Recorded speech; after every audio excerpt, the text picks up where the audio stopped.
Well,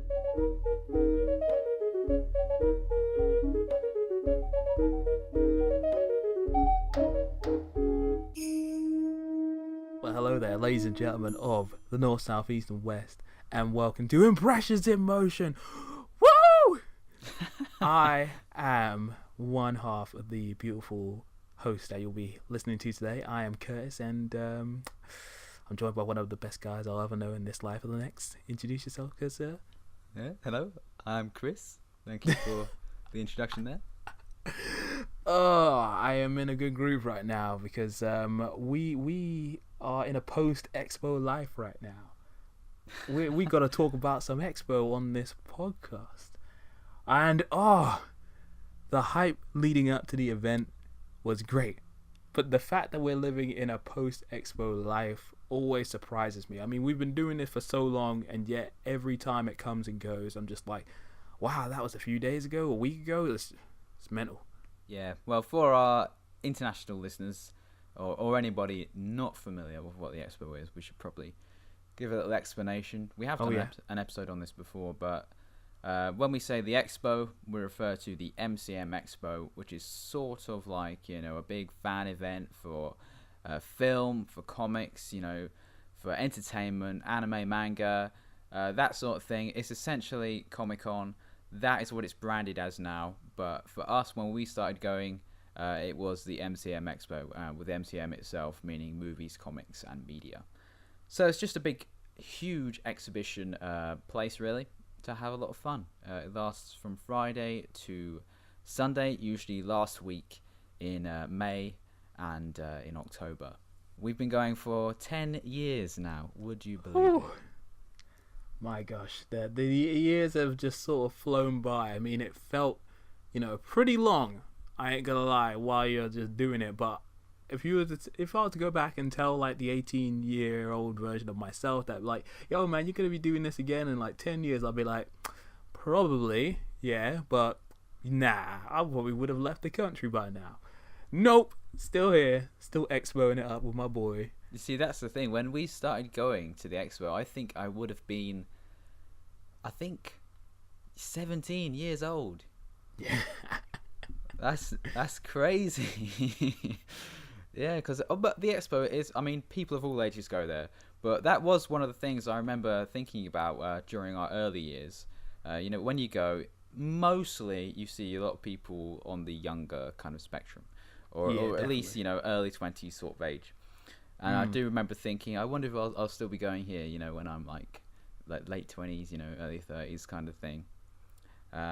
But obviously we're both kind of late 20s and we're still going. So it's worked out. We still enjoy it. It's a good time. Though there are certain elements of the Expo that have changed over the years that have coloured my experience somewhat. More on that later. Yeah, all right. So let's structure this. Yes. Let's just chat about the Expo, perhaps maybe in individual days, the Friday, the Saturday, the Sunday. What we enjoyed the most, maybe what kind of annoyed us, and how the Expo has changed over the years. Because I think now the event is attended by around 250,000 people, I'm going to estimate. And we started going when the attendance was still tens of thousands rather than hundreds of thousands.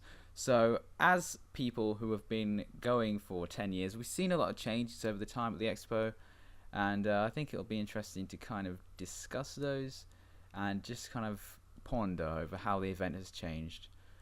But as we say, it's still a great time. Obviously, me and Curtis, we don't live close to each other anymore. We live, I think, about 50 or so miles apart. So we were travelling to, the event is in London at the Exhibition Centre around the Docklands area. But yeah, me and Curtis were travelling in individually, and we met up at Canning Town, which is where we stayed for the weekend. And I think this is one of the only 2 times we stayed that kind of far away from the actual exhibition centre. But I think it was a nice little location. The hotel was nice, and I do enjoy the walk-in. It's a nice kind of atmospheric kind of, fun thing to do, because when the event is on, obviously you've got people in cosplay, you've got thousands of people all over the place doing this, that, and everything, and it's just a wild time. Yeah, I couldn't elaborate on that any better, but I will attempt to add my 2 cents. Um, Basically, the hotel location was really nice, like Chris said, and just I enjoy a good stroll from place to place. It was just a nice walk down, very easy to get to, and on the way down from the hotel, it was just cool to see the people, the expo people. You could see them in the streets heading in the same direction. It's like as soon as you get closer to the building, when you get close to that Tesco, is like not too far from like the two major hotels that are like right outside the XL Center. It's like, yep, I'm in the right location. It feels good to be back. And the interesting thing is, as with each year with the expo, they sort of shift around the way in which people can get inside the building. And this time you could get into the expo event from the outside, which is really weird. If you had got your tickets already, your wristbands, then you could literally just walk through the gate where the security people are, just show them your wristband and then just walk through. However, for those who hadn't got their tickets yet, you had to walk around the outside, then back in, and then go through the back and then get your wristbands and your tickets scanned. Then you get inside. But it was interesting how they were able to streamline the security and entry into the expo this time around. It felt the easiest it's been for years in a lot of ways, but I think that might just be because I'm not traveling in on the Friday in the morning when everybody else is rushing in to try and get into the event. So, I mean, hats off to the the expo organizers for at least trying to streamline the experience and make it a little easier to get inside. So, yeah, once we were in there, it was just a case of scanning the area, seeing what was there, what was nice, what was not, and just having a general coast. I think when we first started going, it was very much we tried to do everything. We made sure we saw everything at least twice. We went to look at every stall. We had a look at all the panels that were going on. We tried to sit in areas and listen to talks. We just tried to do everything we could. These days, I think mostly we kind of just kind of like mull around really and just take it all in.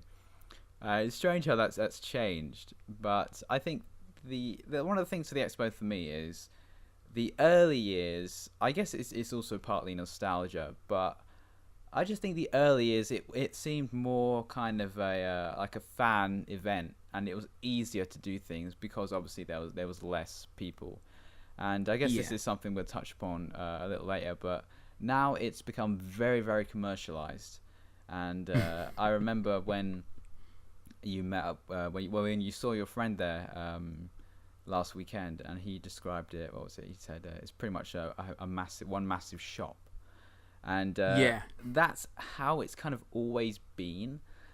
But at the same time, the early years when the numbers were low, it was just a more kind of wholesome experience. It was dealt with more tactfully. These days, I think it's lost that sort of intimacy, I think, for me. In ways it's better, but in ways it's also worse. So I think, for me, my favourite expos are always going to be the early expos. And I think as we've continued to go over the years and we have seen it become more commercialised and more huge, I wouldn't really say I'm overwhelmed by it all now, but I definitely find it harder to kind of, get that sort of giddy kind of feeling. But, I always love going. And since it only happens 2 times a year, it's always a kind of a special event to be, and, a special event and a place to be. So, I'd like to keep going over the years. But I think for me, my favourite expos are always the early ones. And it was just nice when the numbers weren't as big. There would just be a lot more opportunities to talk to people, whether that be the industry people or the stall owners or fellow, expo goers. And I just remember there were some areas within the hall where you could actually just kind of, pull up and just chill out for a while, maybe listen to a talk here and there. These days, it's so busy on the Saturday. It's actually insane how much it's grown. I remember first time we went, May 2008, on the Saturday.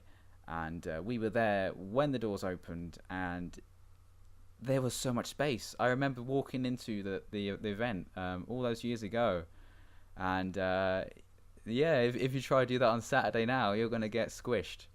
So yeah, it's insane how much it has grown over the years, and I'm really pleased to see it. But I do miss kind of the intimacy that it used to have. Yeah, pretty much.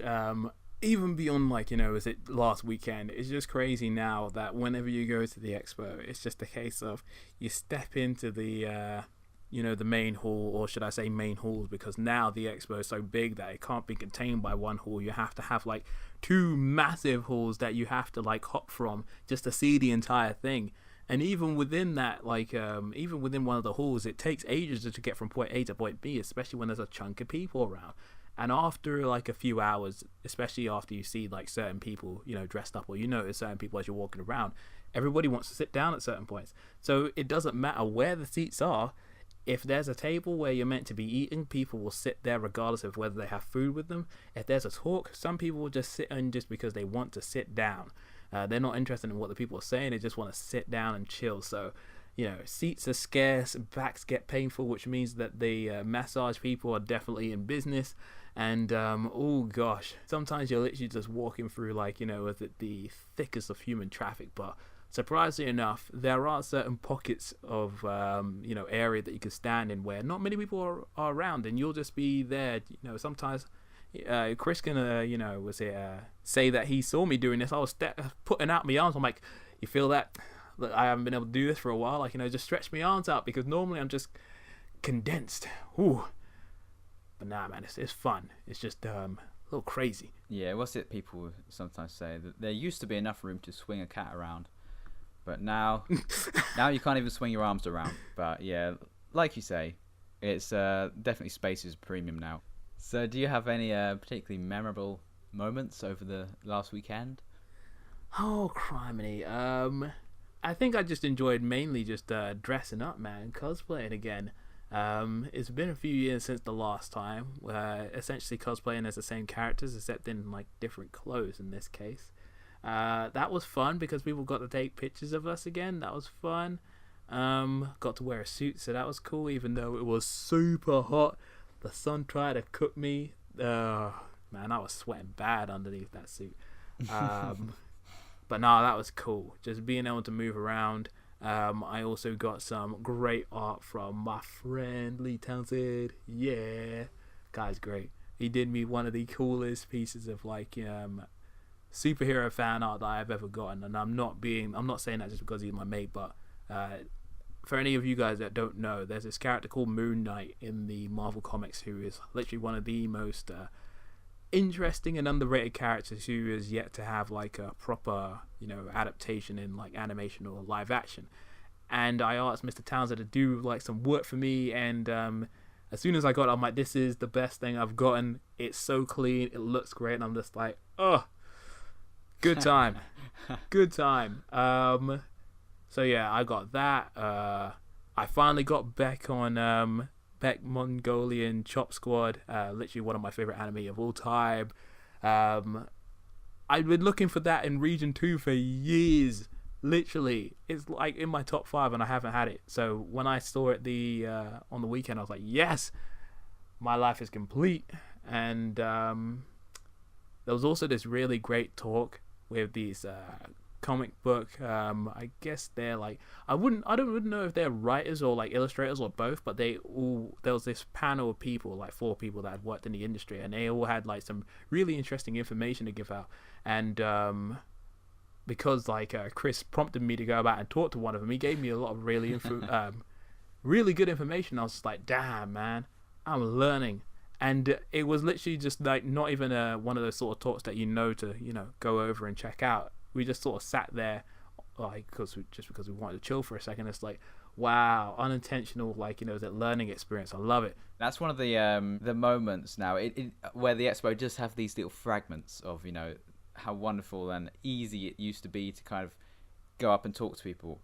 That was at the kind of live stage area where they live stream like various panels over the weekend. And as Kurt says, we just happened to pull up there because we wanted to sit down for a bit. But it was an interesting panel. They had 4 people. I think they worked in comics, and one of them had written a novel recently. And I think it was just really good because I think was that on the Sunday or the Saturday? I'm trying to remember. I want to say it's on the Sunday. I feel like it was the last day of the week. Well, not last day of the week, last day of the weekend. Yeah, it was one of the later panels. I think it might have been the second to last one to actually happen on whatever day it was on. And when I saw when it finished, the people were kind of hanging around so you could talk to them, which was when I said, Curtis, you should go chat to those guys, get some advice. And that used to be a thing at the expo, because we'd return to this kind of live stage throughout the weekend. And when the panels had finished, the host would always say, if you want to chat to these guys, you have to go over to their, kind of autograph section. And that can be a whole ordeal in itself. Most of the time you have to pay for an autograph, you have to pay to meet them, you have to queue up. I think back when the expo began, and in the early years, it was a lot easier to go and attend these panels, and then just afterwards go up and chat to these people. I remember when Helen McCarthy came, I think 2009 or 10, I want to say, but she's a really brilliant journalist. She really advocates, for the use of anime as a sort of, worthwhile kind of medium to be studied alongside, film in courses like film studies and in education. And it was a really interesting talk. And afterwards, you could just go up, chat to her, have a really nice conversation with her. And that I haven't seen that too much at the expo in recent years. It's always when these panels are over, the people kind of disappear to their kind of autograph sections. There's not really much of a chance to really spend some time and chat with them. So I really like that, you could actually go and talk to them after this panel. It probably helped that it was one of the last ones in the day. That probably their autograph times had already finished or whatever. But yeah, it does have those fragments of, greatness where you can go and actually find these people and chat to these people and have a really, good moment. So although commercialism is undefeatable, sometimes we can break through. Yeah, there's a lot of just small pockets of beautiful moments that within the crazy, larger than life nature of the expo happens. There's just these small pockets of just beauty that you can find that has existed since the time that we've been going to expo, and it just makes it all worth it. It's nice. And I did end up at least going to see one of the stars there. I went to go about and get a picture with Rosario Dawson, who I said to Chris is of all the female actresses that exist in the universe, she's probably in my top 10 that I'd would to marry at some point, if possible. Is she not already married? She is, but if there was an opportunity for me, I would jump, hop, skip, take the nearest flight, swim across the ocean and die. I would try. I would try to get next to her. So wow, I'm committed. But no, in all seriousness though, she is one of my favorite actresses who I've seen in a good few films over the years, and obviously she's Claire Temple in the several of the Netflix TV series. So when I saw that she was going to be there, I was like, oh, I need to go. So I got a picture with her. She was so nice, so kind. Talked to a lot of people, complimented people on their looks, their hair, some of the stuff they were wearing. And she hugged everybody. She hugged me twice. I felt so loved. It was great. Oh man, but yeah, that was good. But other than that, just being able to walk around, experience the expo was fun. Oh my gosh, and the food. I don't know what the name of that stall was that we was at, but Chris told me about this food with these cool, I don't know what they call it, they're you know about the chicken? Yeah, the chicken skewers. Yeah. I think it's karage chicken, fried chicken, Japanese style. It's beautiful. Oh gosh, that was the most dangerous food I'd ever eaten. If I'd had more money on my person, I would have eaten that all the time. I spent almost £20 on chicken skewers. This guy was corrupt. I only had them once before though, but they are magnificent. Seriously. It's good when the advertisement just says, what was it, delicious and succulent or something like that. Yeah, that's what you... And they really are wonderful. I really could do with some right now. Mate, if there was one of those near my house, mate, I would have lost so much cash. Yeah. Every time we go to the expo now, that's going to be one of my most frequented areas. The food court. Yeah, I know, because the thing is, with all the years that they've had food in the expo, I never, considered myself a person to go about and get anything, because I was like, oh yeah, going to buy food in the expo is expensive. Might as well just get stuff before I get into the expo hall. But mate, I gladly waste money on that. That was good. And the chicken katsu curry that I had, ooh, that was nice. I was enjoying that as well. Oh man, the amount of food that they were trying to sell you at half price, and I'm like, no, don't tempt me, please. I don't have the willpower. Yeah, I had this idea that if we went to the food place just before the event was going to finish, that they would drop their price, and I thought I could get some chicken for really cheap. But they actually sold out of the chicken skewer. So my plan didn't come to fruition. But yeah, you were able to get some good curry. But the thing is, the food is definitely expensive. I mean, it's London. And but at the same time, you're at this kind of event for the weekend. And, it's one of those moments like when you're on holiday. You go out for dinner in restaurants and stuff. You like to have a good time when you're on holiday. So it's one of those sorts of moments where money isn't necessarily something to be too careful about. You're there to have a good time, so don't really worry about it too much. If you want some £5 chicken, get some £5 chicken. It really tastes good, so yeah. But yeah, that was an interesting thing, because obviously we stay till when the expo closes, but oftentimes we've gone to the masquerade at the end of the day, which used to run over when the event finished. So we'd go to that, and then we'd get out when the event's ended and everyone's left. So we haven't really been there very much when the event is actually kicking people out, I feel. And it was interesting to see all these stalls like drop their prices by so much. I saw, one of those lucky bag stalls, which was near the food area. I think it started at like £20. But then on the last day, in the last 10 minutes on the Sunday, it dropped to like £5. I was like, damn, this is the time to buy stuff. But yeah, obviously stuff runs out throughout the day. People sell out things. And if you actually want to get some limited edition stuff, you have to go on the Friday pretty much.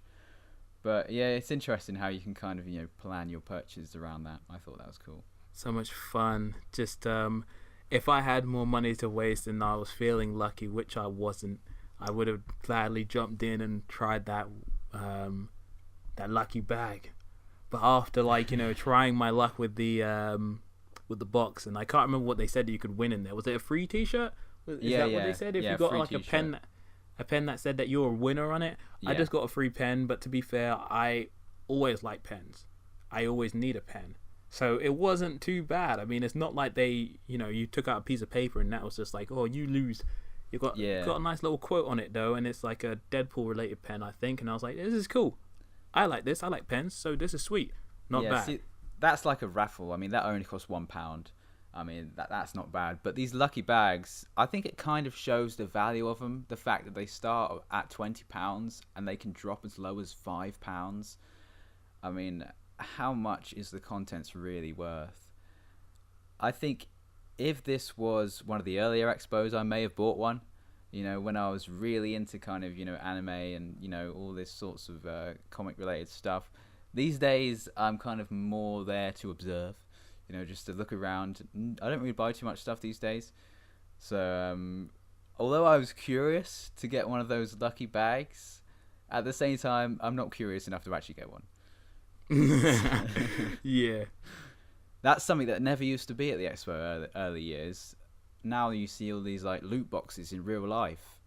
Oh. And it's kind of strange. Don't talk about them, please. But yeah. So I guess I should chat about some of my favourite moments. Obviously, it was good to cosplay again. Obviously, we don't really go insane to the degree that some other attendees do. We pretty much just wore our suits and a mask. For anyone who's wondering, we cosplayed as a character called Friend, or Tomodachi, from a manga and film trilogy from Japan called 20th Century Boys. And obviously the masks themselves are kind of difficult to see through, so we couldn't really keep them on the whole time. But I think cosplaying at the expo is just a very belonging sort of feeling. And I really thought it was funny how when you had the mask on, sometimes, Curtis, you had that mask on. Oh, you were all powerful, man. Your identity was hidden. You could do whatever you wanted. Ladies and gentlemen, if you'd seen the sort of the corruption that mask gave me, I felt like there was an extra level of power, and it's hard to describe. There's certain, when you watch certain films where people like, is it wear certain clothes or put on a mask or become a superhero, and they just change in terms of their personality. It just allows them to be their best selves, or their, most elaborate and flamboyant, just crazy selves. That was me. Like, after a while, I just realized I was just powering up. I was doing all sorts of crazy stuff, and honestly, if it wasn't so close to the end of the day, I probably just would have ran all over the place and made a more of a spectacle of myself. That's the thing. When your identity is kind of anonymous, you do feel very, uninhibited, and you can do whatever you want. But the expo has that kind of atmosphere where people, they're just there to have fun. I mean, you don't have to feel about being judged or, being looked at with their curious eyes or whatever. People are always very kind and inviting there. And I just wish there was more opportunities to do, cosplay, but the event is so busy now, and obviously we were dressing up on the Saturday, the busiest day, and when your vision is already kind of impaired by the mask, just kind of making your way around that many people, it's kind of dangerous, really, and it's very difficult. So we couldn't actually keep the mask on that often. But, the few times we did, a few people took some pictures of us. I mean, I was approached by some guy. This also happened the last time we cosplayed, who asked where I got the mask from. And it felt good to say, yeah, I made it myself. I think that's what a lot of cosplayers probably get, It's because some of the costumes they make, I mean, ours is like 1 out of 10, and theirs is like 10 out of 10. Some people really do go next level. So yeah, it's just really interesting to see all the effort and just the great costumes people make there, and it just felt good to be a part of that, even if only a very minor part. It just felt good to be a part nonetheless. And I think it was the Saturday as well, where we went to. It was kind of later on in the day where we had a little visit to the bar, and got a few pints. Well, we got a few. I say we got one each. And it was just nice to kind of cruise around the expo with a bit of a drink, and that was just a very good moment, because the expo was kind of quieting down a bit. There was more space. It was later on in the day, and we were just having a good time, relaxing, walking around, talking. That's also when we arrived at the anime stall and you bought Beck, and that was just a good wholesome, fun kind of moment for me. And that was nice. Yeah, it was good. And I also really enjoyed the fact that I could watch Snowpiercer with you, finally. Obviously, I've been chatting about this movie for a long time. At the hotel where we stayed, it had a TV with a USB slot, so I brought some films along, and one of them was Bong Joon-ho's film with Chris Evans called Snowpiercer. And I'm a really big fan of Bong Joon-ho. I think he's one of my favorite directors, and I've been trying to get Curtis to see this film for a long time. I always thought you'd like it, and for me, it was one of those films that was even better on a rewatch. So watching that, with a bit of drink, was good. It was a good time. Yeah, Snowpiercer was just. I'd heard so much about it for so many years, and it was just a case of eventually I'll get around to it eventually. And I had no clue about what the film was about, or I think I'd heard some people give an overview about, this film takes place in some sort of post-apocalyptic future. There's a train and something about the world freezing over. That's the general gist of all I knew. But seeing the film play out in the way in which it did, with the really great performances, the tone, atmosphere, and how the film progresses, and then when you learn certain details about certain characters and how everything sort of plays out, I'm like, good gravy. The film just gives and gives and gives. And by the time it was over, I'm like, wow. I really would have enjoyed this film, especially back in university, when I was really starting to jump into my fascination with just checking out different types of films. And it's definitely probably one of my favorite viewing experiences for a good while, so thank you. That's all right. So obviously you've seen Snowpiercer and Okja from Bong Yes. Joon-ho now. I'll have to introduce you to some of his actual Korean language films because, like you say, Snowpiercer is a film that just gives and gives and gives. I feel that's the same for the director. I think with Bong Joon-ho, it's really, really difficult to pick a favorite film of his. I think probably his most well-crafted films are Memories of Murder and Mother, but Okay. those are two of his most popular Korean films. But I think for any fan of the director, they're going to have a tough time picking a favorite. And I have seen threads on Reddit and wherever, people asking what's your favorite Bong Joon-ho film. And everybody's response is different. And a lot of the times they can't pick one film. And I just think for a director to attain, that level of consistency and that degree of brilliance in his films is just really quite masterful. And yeah, it was great to see again. Alongside Snowpiercer, we also watched Good Time, American Beauty, and Youth in Revolt. And I think for me, Snowpiercer, I've seen all these films before. Curtis hadn't seen any of them, I don't think. No. But for me, Good Time and Snowpiercer especially were even better the second time. And Youth in Revolt and American Beauty were either near enough the same or maybe a little less kind of enthralling on second viewing. But yeah, I think Good Time was an interesting one as well because when I first watched that, I didn't really know anything about it. And I think I watched it very late at night one day. And I really loved it. But this second time, I just felt like I got a lot more out of it, even though we started watching it one night and then we kind of paused it to sleep and then resumed it in the morning. By the time it ended, the ending credits with the song and just, the whole sequence, I won't go into spoilers, but it's just, I just couldn't stop watching. I couldn't look away. I was surprised by how much it gripped me, even the second time around. So yeah, I really loved that film. And yeah, it was good. It was good just to watch those movies with you. Yeah, man. I mean, like, I think was it Good Time definitely had like it hooks in me, especially once I was fully awake to be able to appreciate the whole thing, especially towards like the final act of the film. Because obviously you have an idea of like, well, in your head in some cases of how these films are going to transpire, but by the time that film was going, I was just like, how is this going to end? Because there was so many random left turns, and I can't say that actually because that's a spoiler. But yeah, by the time the film was over, especially the use of that song in the credits, I'm like, damn, it definitely has like a long-lasting effect. And I think besides Snowpiercer, I think American Beauty was the one that stuck with me the most, just because of the nature of the situation of the main character in that film and all the random stuff he's going through. And I was like, what kind of film am I watching right now? How is this gonna, how is this gonna progress? But then after a while, as the story went on, and then you saw certain things happen, I was like, oh, okay, interesting.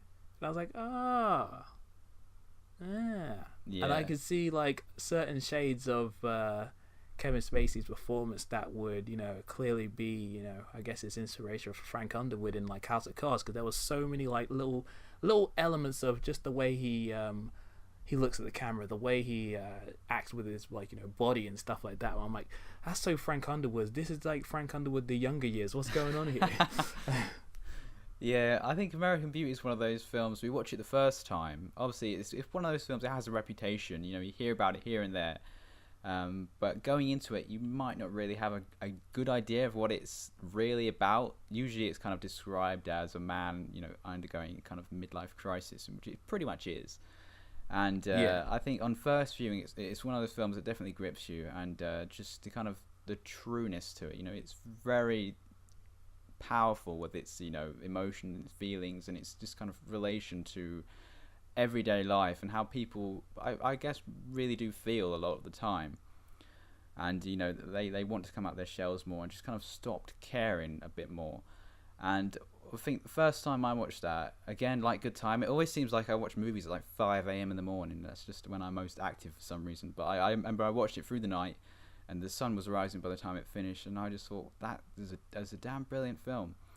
But for me, it's one of those films that on first viewing is just a lot more magical and kind of engrossing than it is on second viewing. But even on second viewing, I can really see its merits and just how brilliant it is, and I really love it. At one point, I think it was in my top 5. If I were to extend that to perhaps a top 10 or 20 these days, it would definitely be in there. It's definitely one of my favourites. So yeah, that was a good time as well, just like Good Time, and Snowpiercer. And Youth in Revolt was just one of those easy kind of viewing films to watch. By that time, I think we'd both had a bit to drink. And it was nicer just to kick back with a comedy. So, yeah. Yeah, and I was happy I got to see that because that was a film that I'd been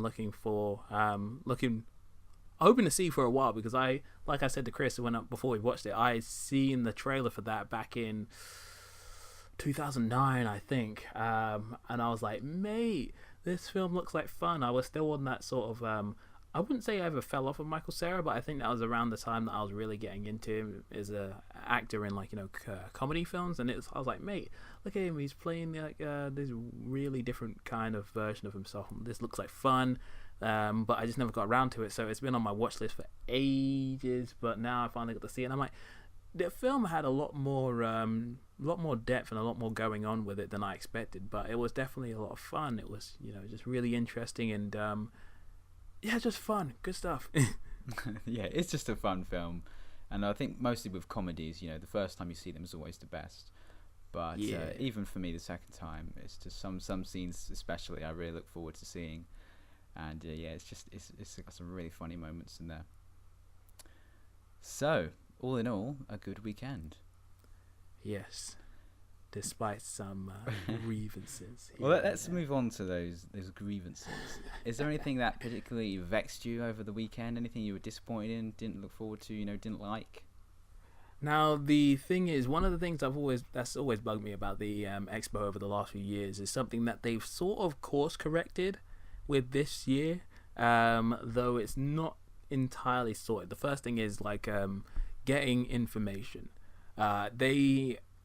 When it comes to just getting general information about where you are, where certain things are, when certain things are going to happen, you'd always have to find these random, little podiums dotted about the expo, which had certain information on it, but sometimes not an entire, chunk of information. Sometimes you'd have this is where there'd be a floor plan that would tell you, okay, this is where this, that, and that is. But then you'd also need okay, when is this event on? When is this on? And you wouldn't know because it wasn't fully elaborated on, or you'd have to go to another podium to go look for one. But luckily this year they were giving out bloody programs for the first time in ages. I'm like, oh my gosh, okay, so you couldn't give them to me on the inside, but you have a random spot outside in between the two halls that you give them out. I was still happy to have one. That's the thing. I think probably, sorry just to cut in, I think probably it's always been there, but it's just not obvious. I think what they should do is have, kind of a table of them when you first go in to get your tickets or your wristband or whatever, and then, kind of just leave them there for people to take if they want, and that would be best. So yeah, it is a curious place to put it, so I do agree with you. And I guess the only other thing that's really got me thinking at the moment is just the way they handle people coming in and out of the expo in terms of going outside and the barriers that they set up. The barriers that they have now definitely make the event feel a little bit more restrictive. Beforehand, you could travel in and out of the expo as you so pleased, which obviously meant that security had to be a little bit, I guess, what's the word I'm looking for, diligent when it came to spotting people that had wristbands and who were actually there for the expo and those that were just cruising through the area. The barriers definitely help keep whoever's supposed to be in and those who aren't supposed to be in out. But there's this one area towards the back where everybody sort of hangs around in these sort of expo outside area where there's a whole lot of stairs, this big old green area where most people would go outside and take pictures or just chill and watch the billboard of all these trailers and stuff. There's this barrier that they have which leads you to the outside, but they also use the same barrier for people to come back in. So you have a bunch of people trying to get in and out of the same space, and I'm just like, why not just open the bloody barriers up on two sides to have a flowing system of people coming in and out to save, all this congestion in one compact area? It boggled the mind. it's not that hard. All you have to say is like, oh yeah, people coming in, step to the left. People coming out, step to the right. It's a very simple system, and they just didn't implement it, which just led to some unnecessary squashing. Ugh. Yeah, I really agree. That's also kind of another kind of example of how it's become less of kind of I don't really want to say a fan event, but more of a kind of intimate kind of event that felt like it was for the fans by the fans, to a more kind of official event where, you know, rules are rules. You know, they're very strict about things. You know, barriers prevent people going here, there, and everywhere. When before it used to be a lot more open, a lot more free. You know, people can, you know, go on the grass if they want to go on the grass and just, you know, have a picnic or mess around, play, whatever. And now you're kind of enclosed by this wall, and it's lost that, you know, nice feeling really in ways where it's just a good place to chill out. Even if you're not inside the event hall, you know, you can go outside and just have a good time. But now there's barriers everywhere, and it just doesn't have that same kind of nice, you know, atmosphere to it.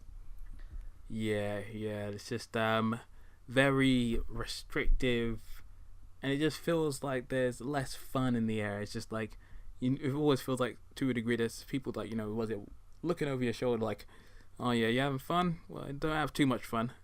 It feels like one of those sort of situations. Do you agree? Like, you know, Yeah. have too much fun, we're going to get you. And I'm like, oh god, like, you know, just Definitely chill out, outside, like near the entrance where the barriers are. That definitely is pretty much sums it up. yeah. But overall though, still a good time.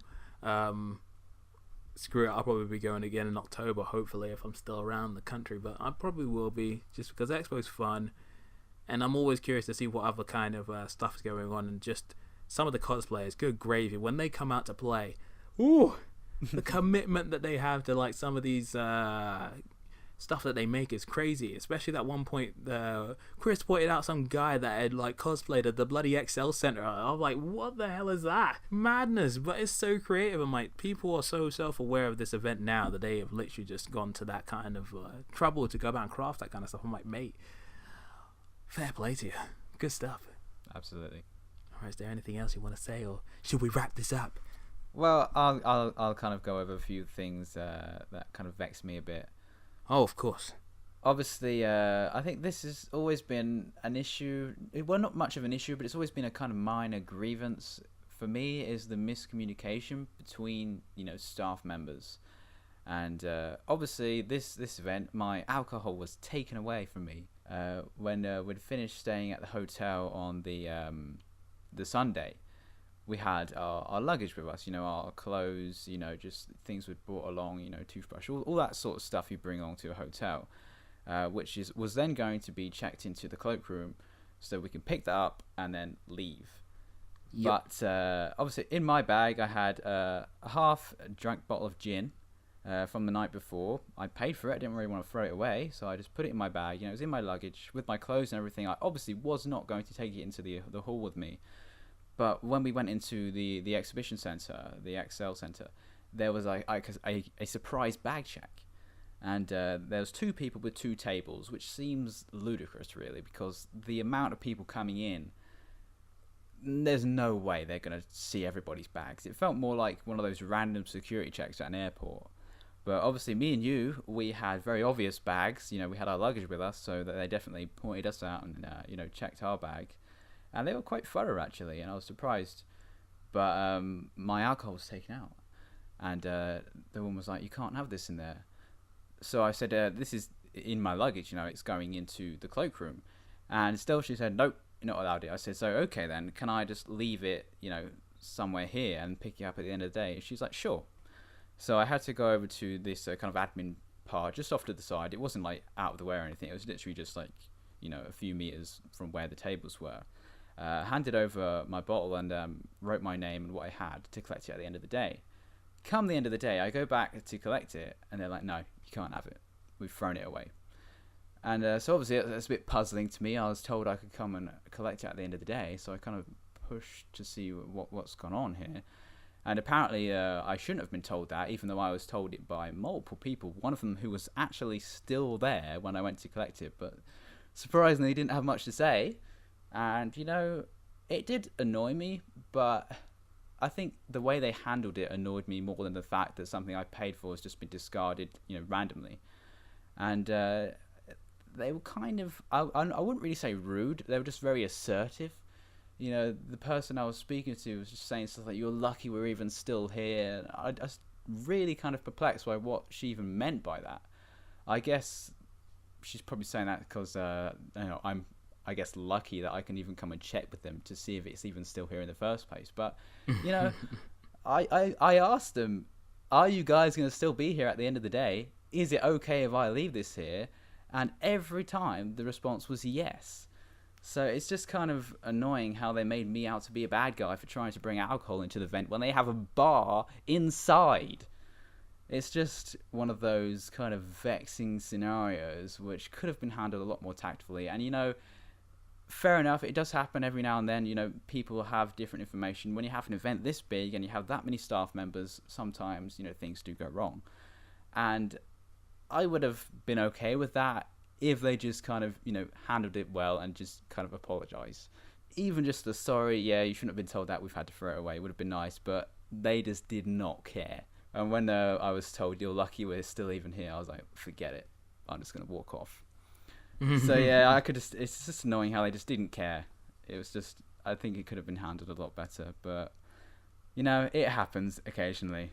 The other complaint I have sort of ties into what you were saying before, when there's kind of, it feels like there's this atmosphere of like, oh, you're not supposed to have that much fun, especially outside, because when the event ended on Sunday, they funnel you away from the area pretty much immediately. It's like, yep, follow the barriers, go that way around here. The whole grassy area outside has been locked off. Nope, you're not allowed to go there anymore. Come on, walk away, sort of thing. It's like you've just had a good 3-day kind of sort of break. A lot of people go to this event with friends they don't see very often. And, when the event's over, you want to hang around. You want to, have a bit of fun. You want to continue to do some chatting. You just want to be in the moment a bit longer. But this was the first time, actually, I've seen this happen, where they just tried to funnel people away and kind of get people away from the Excel Centre as quickly and efficiently as possible, which is a shame because, an event like Comic-Con or the Expo or the London Film and Comic-Con or whatever, it's one of those places you go to have fun. A lot of the attendees are there to have fun with their friends and just, to be in the moment. And it's just a shame that, they had to kind of push people away, as quickly as possible. They couldn't let people linger a little bit longer. So yeah, that was just a bit disappointing to see. They've changed. But yeah, I mean, they are grievances, but they are only minor. I mean, every expo there are things that you enjoy and things that you didn't enjoy as much as the next one. But then you go a year later or 6 months later or whatever, and then it's improved again. So it's always changing, but it's always a good time, no matter how disappointing some aspects might be. So yeah, hopefully we'll be back in October to do it, maybe for the final time in a while, since life does happen. But yeah, that'll be a good time, and we'll make it a good time anyway. So yeah, I look forward to it. Yay! That was the London MCM Expo, May 2018. 10 years since we first went. If we're still doing this in 10 years, it'll be fun to do it again. do another podcast episode. Podcasts are still a thing as well. Like, you remember when we went to that expo when we were 18? Now I'm 38.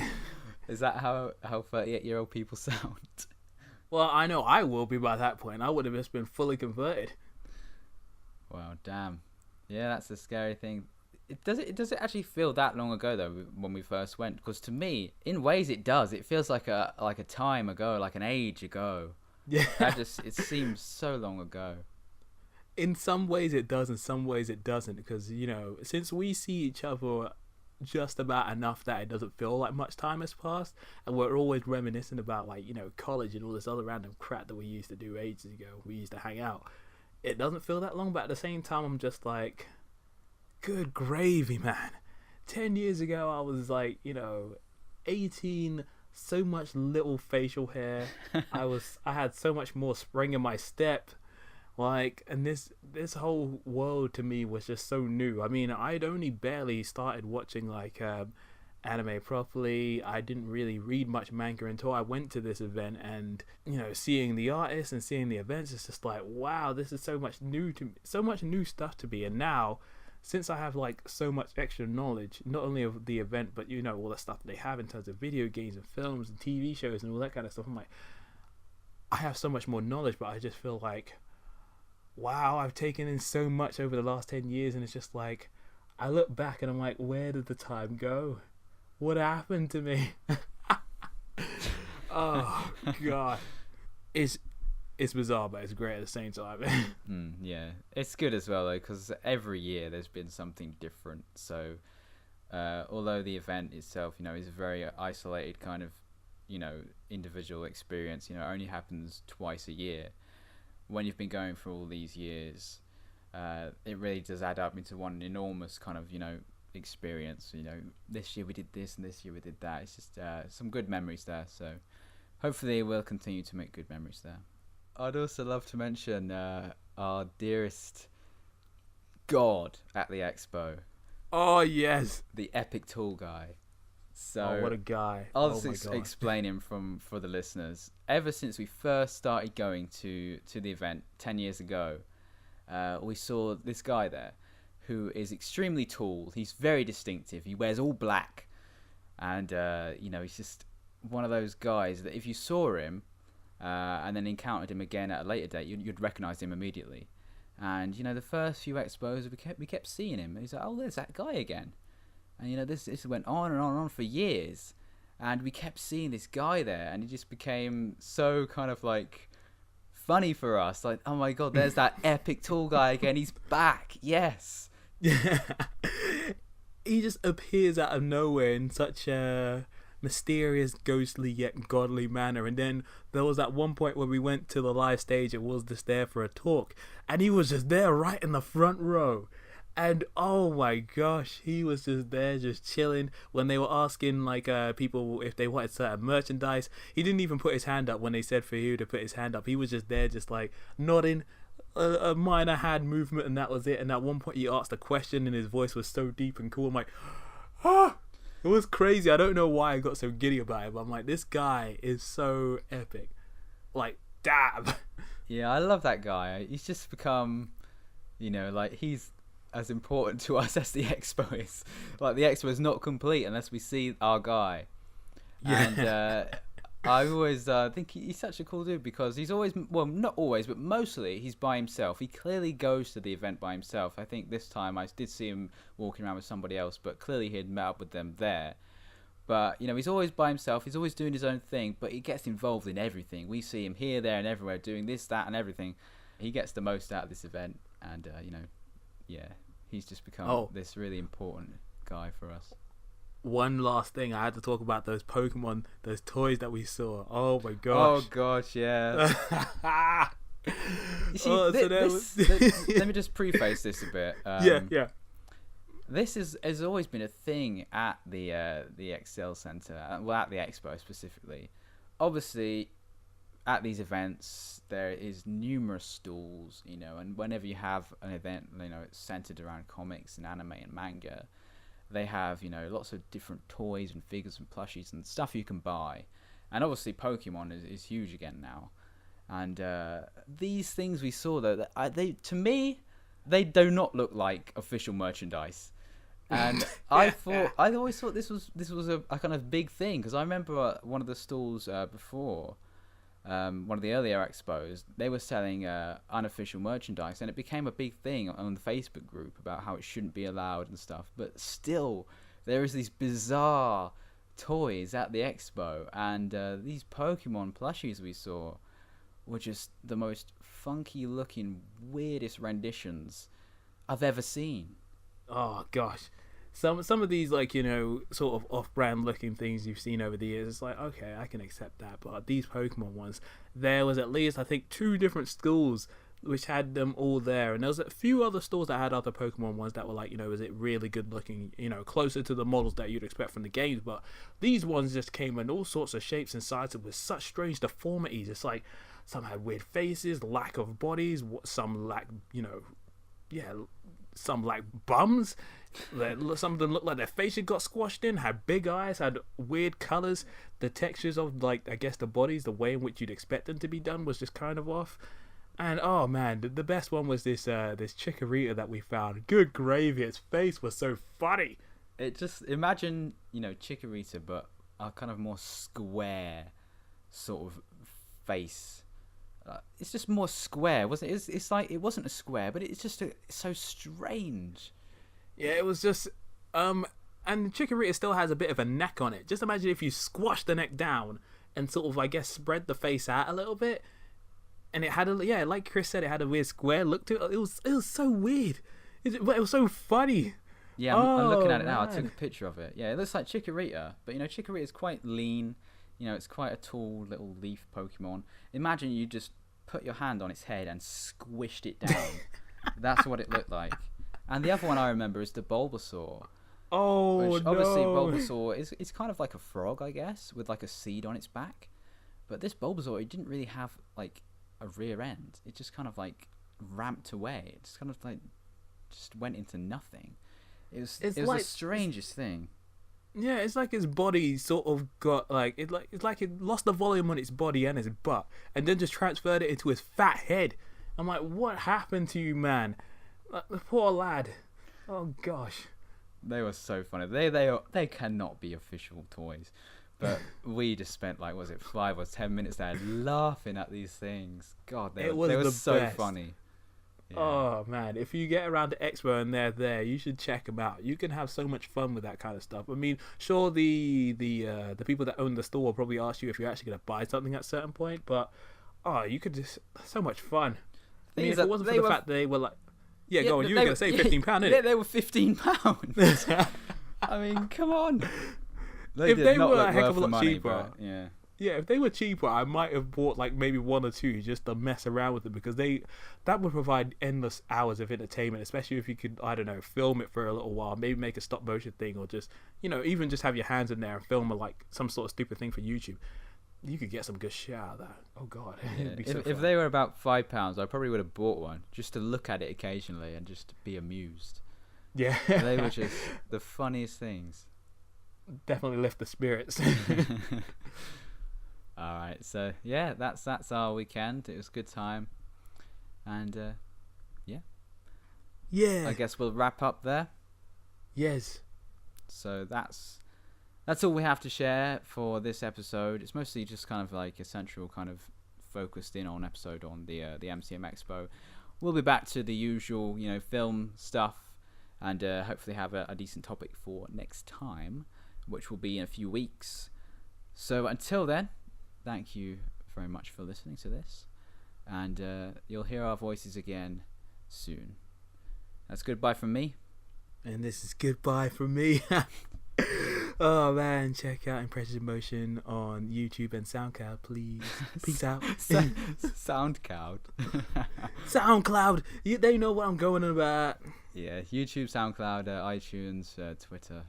We're kind of all over the place. But check it out. Yeah. We'll see you around. Goodbye. Peace.